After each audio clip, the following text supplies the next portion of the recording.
what is MoMA worthy? What is worthy to actually make it into the MoMA Design Store, which was a really big deal. It was important that there was a duality in every product. It's not just about something that actually looks beautiful, but it needs to function.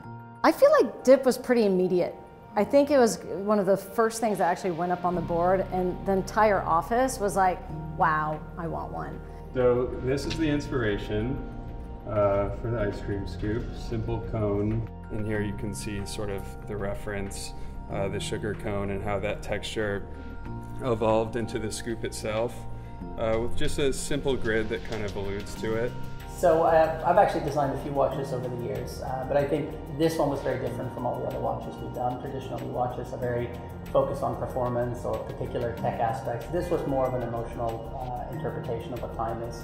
Yeah, I think the blend watch really came to life through this play of blending colors, right? It was a long process to sort of get that right, because we played with only 2 colors to create a watch that is actually displaying 4 colors.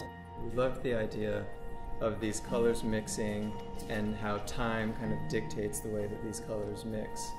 And being that, you know, MoMA is about these design and every day, we wanted to take something that you do very often, as much as, you know, checking the time on your watch, and injecting a little bit of color into that experience. I think for the graphite towers, the whole idea is that you shouldn't be too precious with them. I think another aspect of the graphite towers is this idea of the graphite stick being almost the ultimate artisan and tool, right? I mean, the thing that most paintings or most sculpture starts with. That you start to get these, you know, like really interesting kind of multi-line features that come from the details of the building, and as you use different sides, you can get a variety of, you know, broad strokes. And then the buildings themselves start to wear down and create these interesting highlights and facets on the architecture itself.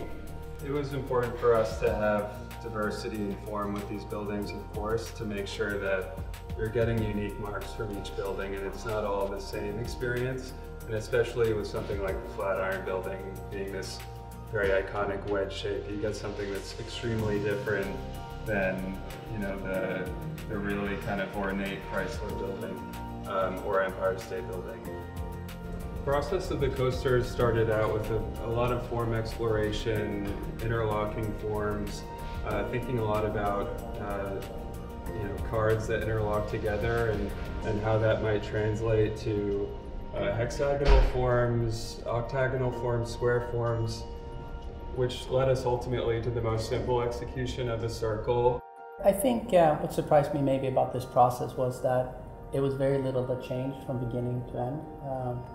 The only thing that perhaps did surprise me was how we had to really hone in on details, because all of these products are fairly simple. And when you create something simple in nature, every little detail starts to count even more. We were always fans of the MoMA, we were customers of the MoMA.